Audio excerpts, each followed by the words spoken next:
taqalluba wajhika fis sama. Aku selalu melihat engkau Muhammad, engkau berharap arah kiblat itu ke Ka'bah. Karena asalnya ke Ka'bah, kemudian diuji ke Baitul Maqdis karena kejadian tertentu, kalau saya terangkan agak panjang. Lalu Nabi meminta balik lagi ke Ka'bah. Itu 2 tahun teman-teman Nabi minta. Tapi belum dikabulkan oleh Allah. Guna ada adaptasi, ada hikmah adaptasi dengan komunitas Yahudi dulu saat pindah ke Madinah. Belum dikabul. Tapi yang menarik apa? Nabi tidak pernah menuntut pada Allah, tidak pernah mengeluhkan pada Allah, selalu aja mohon, minta, gitu kan?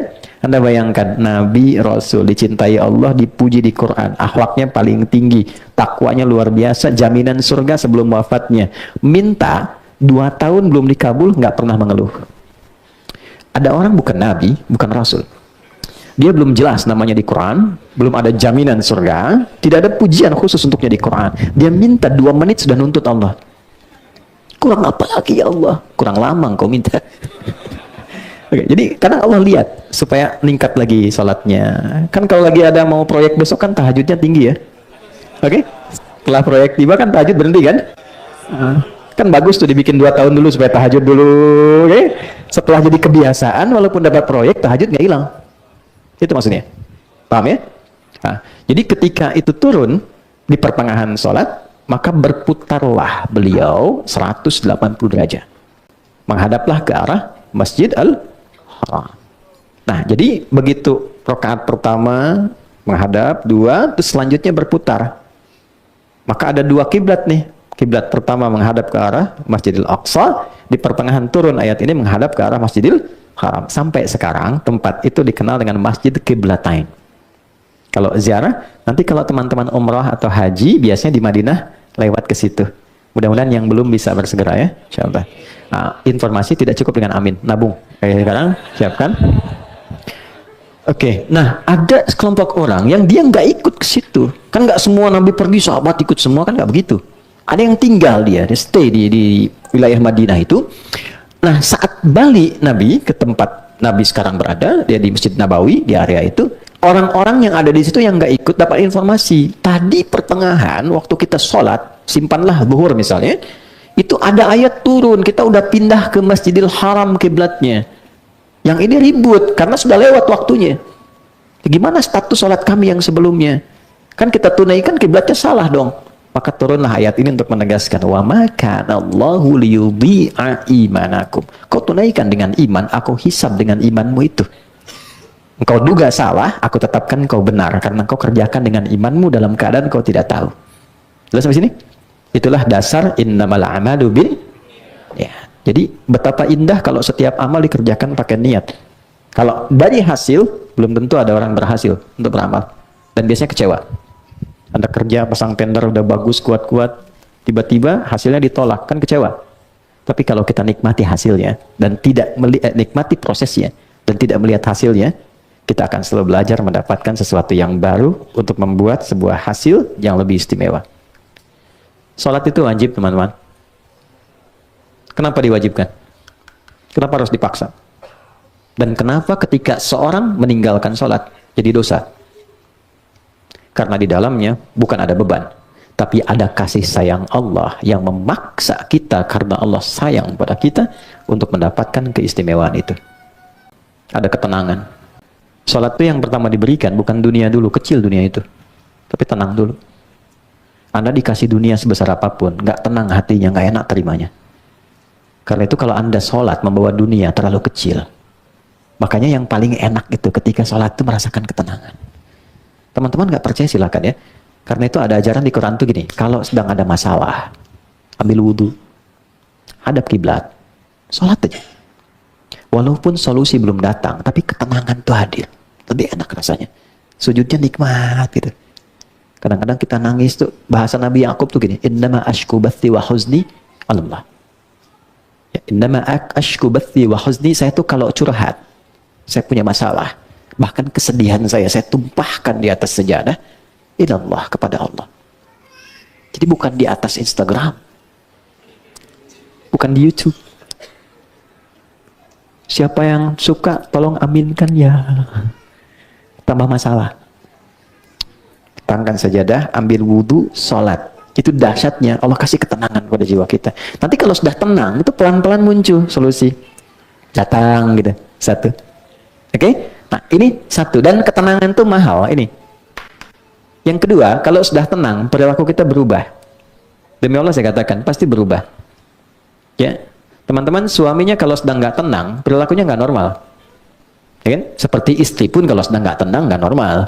Permintaannya macam-macam. Ya kan? Anak juga begitu. Tapi kalau tenang, tindakannya pasti akan berbeda. Jadi syahwatnya bisa ditekan, keinginan pikirannya pun bisa terarah. Segala sesuatu yang bersumber dari syahwat yang buruk disebut fakhsya, sesuatu yang bersumber dari pikiran yang tidak normal disebut dengan mungkar. Maka sholat bisa mencegah seseorang dari perbuatan keji dan mungkar. Quran surah ke-29 ayat ke-45. Inna sholata tanha anil fakhsya wal mungkar. Tentang tenang, Quran surah ke-13 Ar-Ra'd ayat 28. Ala bidzikrillahi tatmainnul qulub. Yakinkan pada dirimu yang paling dalam, zikirmu bagus, hatimu tenang. Dan puncak zikir itu salat. Di Quran surah 20 ayat 14, zikir disebut dengan salat. Oke, wa aqimis salata lidzikri. Jadi, untuk apa kita dipaksa salat? Alhamdulillah, supaya lebih tenang. Untuk apa dipaksa salat? Supaya menjadi lebih baik. Itulah sebabnya para pelaku kriminal di era jahiliyah itu tidak diajarkan zakat lebih dulu. Bukan puasa, bukan haji. Ibadah pertama salat. Salat yang membuat para pelaku keburukan itu berubah, bertransformasi menjadi lebih baik. Ini poinnya. Kita belum bicara tentang doa, tentang dunia, karena itu kecil. Kalau sholatnya bagus, teman-teman, dengan maknanya, Anda kebayang nggak? Abdurrahman bin Auf tuh cuma mengamalkan berdiri dalam sholat, itu bisa merubah hidup dia dengan harta yang begitu berlimpah dan tetap masuk surga. Kebayang nggak? Ini orang levelnya nomor 3 kayaknya. Kaya itu kan 3 tingkatan. Kaya banget, kebangetan kayanya.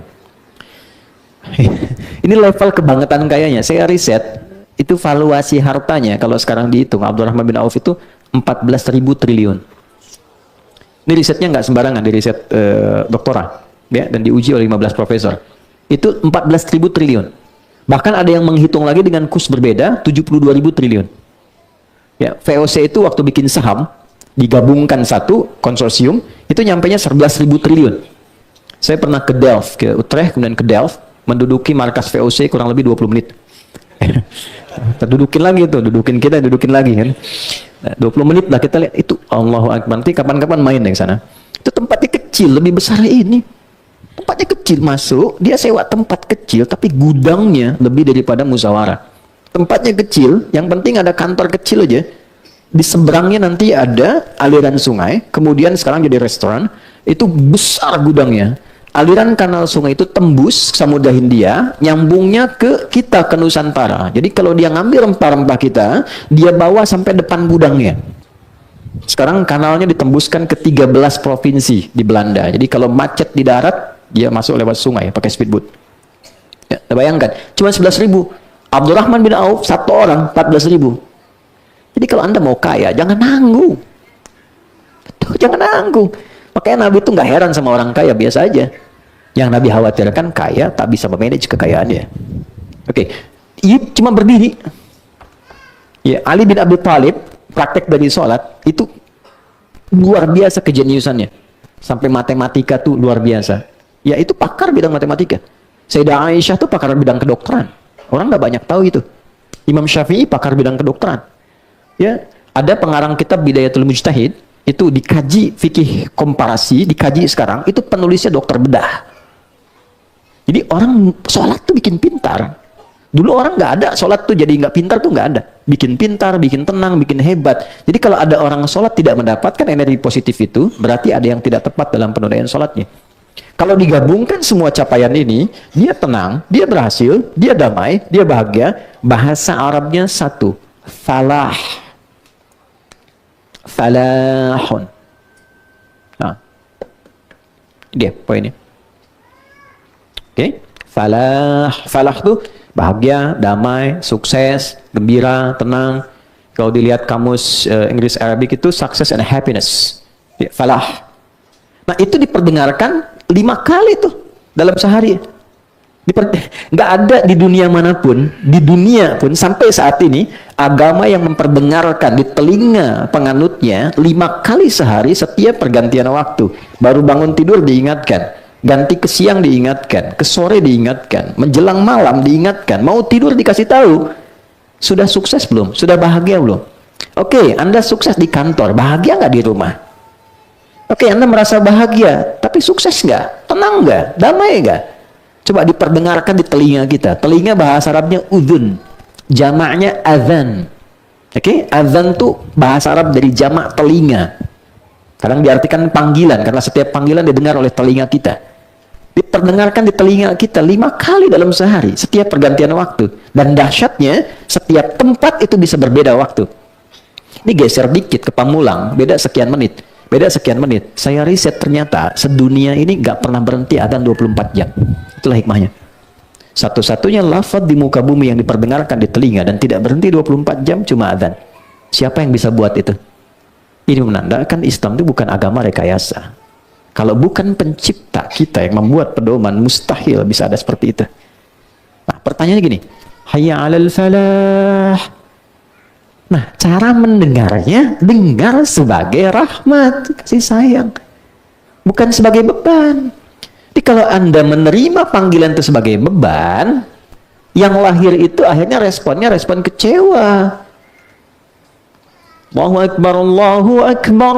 Tadi kan ya Allah baru duhur, kenapa sekarang udah adzan lagi?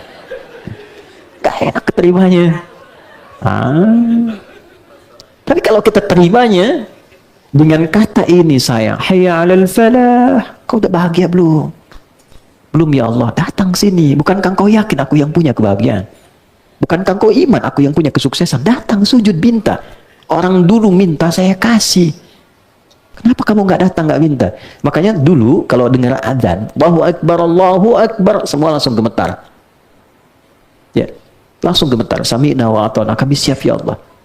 Datang patuh, dia siap-siap. Sami'na wa ata'na wa qalu sami'na wa ata'na ghufranaka rabbana wa ilaikal masir. Itu ada di Quran surah 2 ayat 285. Itulah sebabnya dia menjadi rangkaian ayat yang kalau dibaca kemudian berdoa, doanya cepat terkabul.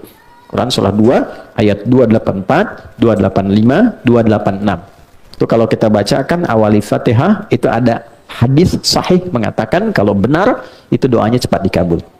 Orang dulu sami'na wa ata'na, kami dengar, kami taati. Orang sekarang sami'na wa nanyaina. Oke, kami dengar, kami klarifikasi, kami tanya-tanya gitu. Oh yang benar Ustaz. Hai.